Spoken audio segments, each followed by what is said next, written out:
এখন আমরা শিখবো হচ্ছে রুল টু। রুল টু শিখবো। রুল টু বলা হচ্ছে অ্যাজ ইফ অ্যাজ দো, এটার ব্যবহার শিখবো আমরা। অ্যাজ ইফ অথবা অ্যাজ দো, এই দুটার মানেই হচ্ছে যেন। কি মানে? যেন। অ্যাজ ইফ বা অ্যাজ দো এই দুটার মানে হচ্ছে যেন।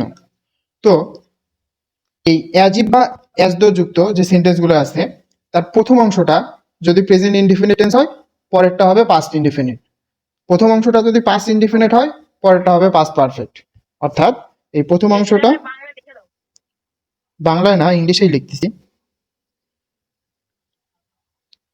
যদি প্রথম অংশটা প্রেজেন্ট ইনডিফিনিট টেন্স হয়, পরেরটা হবে পাস্ট ইনডিফিনিট। আর প্রথম অংশটা যদি পাস্ট ইনডিফিনিট হয়, তাহলে পরের অংশটা হবে পাস্ট পারফেক্ট।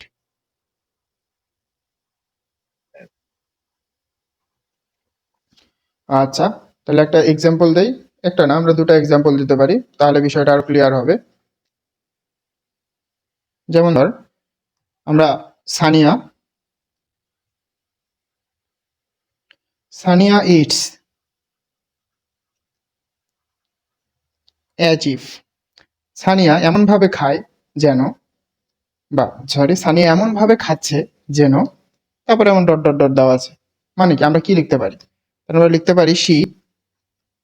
আমাদের এটা পাস্ট ইনডিফিনিটে লিখতে হবে, কারণ এটা কি কোন টেন্সে আছে? Present indefinite tense. Sania it's as if, Sania এমন ভাবে খাচ্ছে যেন শি ওয়ার। বলো ওয়ার কেন লিখলাম?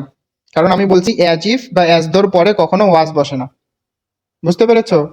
কি বল, ওয়ার বসে আগে, একটু আগে কিন্তু নোটে দেখছি। তাহলে সানিয়া এমন ভাবে খাচ্ছে যেন শি ওয়ার হাংরি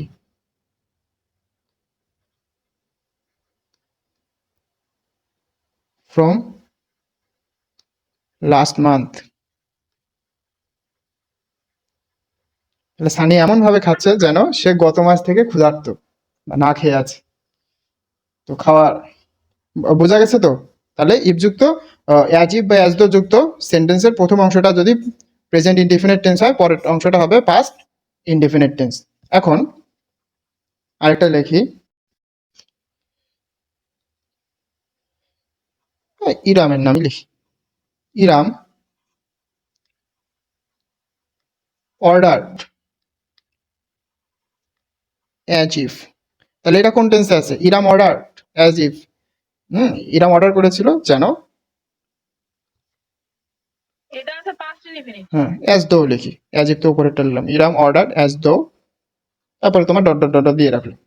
তুমি লিখবা, এটা আমরা ফিল আপ করবো। তাহলে এটা যদি প্রেজেন্ট পাস্ট ইনডিফিনিটে হয়, পরেরটা আমার কি করতে হবে? পাস্ট পারফেক্টে করতে হবে। তাহলে as though he had been a general.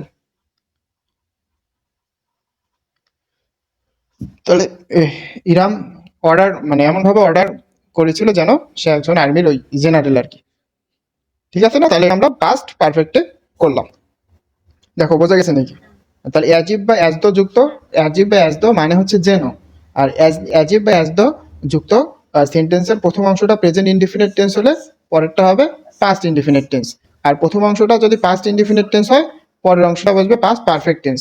আর আমরা একটা নোট শিখেছিলাম, অ্যাজিভ, অ্যাজ দো, ইফ এগুলোর পরে কখনো ওয়াজ বসে না, সবসময় ওয়ার বসে। এই জন্য আমরা লিখলাম, দেখ এগুলো ওয়ার। হ্যাঁ, ওয়ার। অ্যাজিভ বা অ্যাজ দোর পরে ওয়াজ বসে না, ওয়ার বসে। এই আর কি এক্সাম্পল সহ। তাহলে রুল টু আমার বোঝা গেছে, তাই তো? ইট ইজ টাইম অথবা ইট ইজ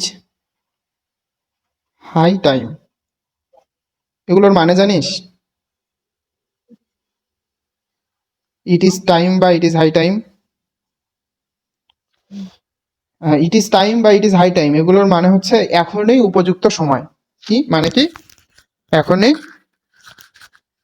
উপযুক্ত সময়। আচ্ছা, তো এই ধরনের যদি সেন্টেন্স থাকে, তাইলে আমার করতে হবে সাবজেক্ট প্লাস ভার্ব টু।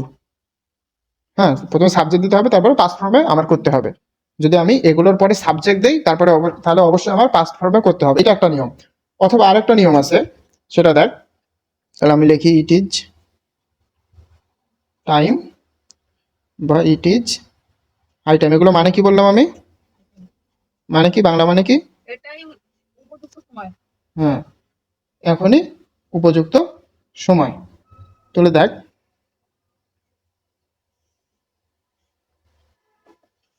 আমি উপরেরটাই বললাম, যদি আমি এগুলোর পরে সাবজেক্ট নেই তাহলে অবশ্যই আমার পাস্ট ফর্মে করতে হবে।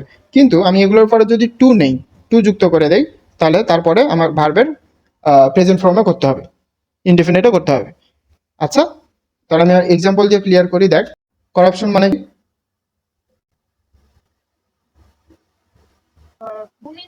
দুর্নীতি। হ্যাঁ, তাহলে দেখ, করাপশন ইজ এ ক্রাইম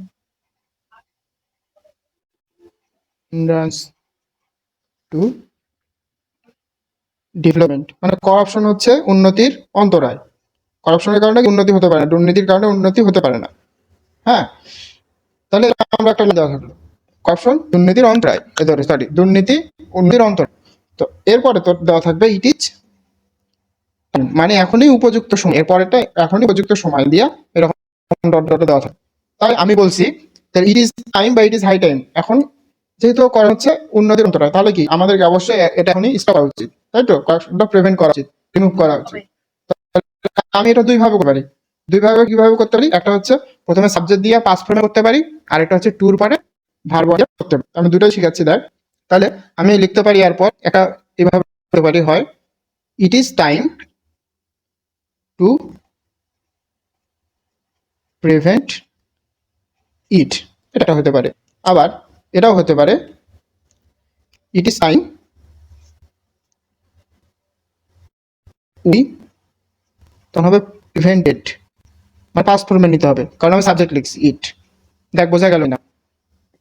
কারণ আমি বলছি ইট ইজ টাইম বা ইট হাই টাইম যুক্ত সেন্টেন্সে যদি আমি সাবজেক্ট নেই, যদি আমি প্রথমে সাবজেক্ট ইউজ করি, তাহলে আমাকে হচ্ছে ভার্ব দিয়ে করতে হবে, মানে পাস্ট ফর্মে হবে। আর যদি টু নেই, প্রথমে যদি টু নেই, তাহলে মূল ভার্বে প্রেজেন্ট ফর্মে করতে হবে। প্রেজেন্ট ফর্মে করছি, বোঝা গেছে কি?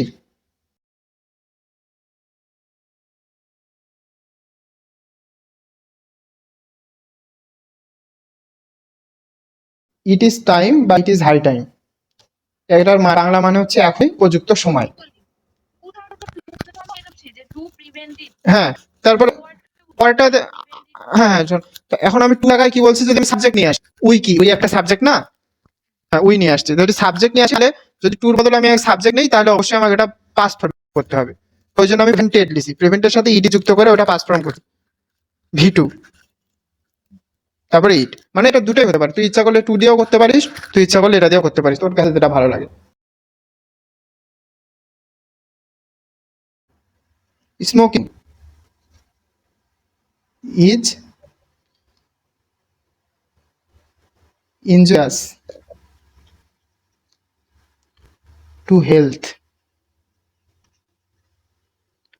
Smoking is injurious to health. ধূমপান স্বাস্থ্যের পক্ষে ক্ষতিকর, ধূমপান স্বাস্থ্যের জন্য ক্ষতিকর। তাহলে ইট ইজ হাই টাইম, এখনই উপযুক্ত সময়। তাহলে এখনই উপযুক্ত সময় এই ধূমপান বন্ধ করা। তাহলে এটা ইংলিশে কি দুই ভাবে লিখতে পারি, এখনই উপযুক্ত সময় ডট দেওয়া থাকবে টু স্টপ স্মোক। অথবা যদি আমি সাবজেক্ট নিয়ে আসি উই, তাহলে হবে স্টপ, এস টি ও ডবল পি ইডি, মানে এটা পাস্টে করতে হবে, পাস্ট ফর্মে ভি টু, স্টপ ইট। তো যেটা ভালো লাগে সেটা করবি।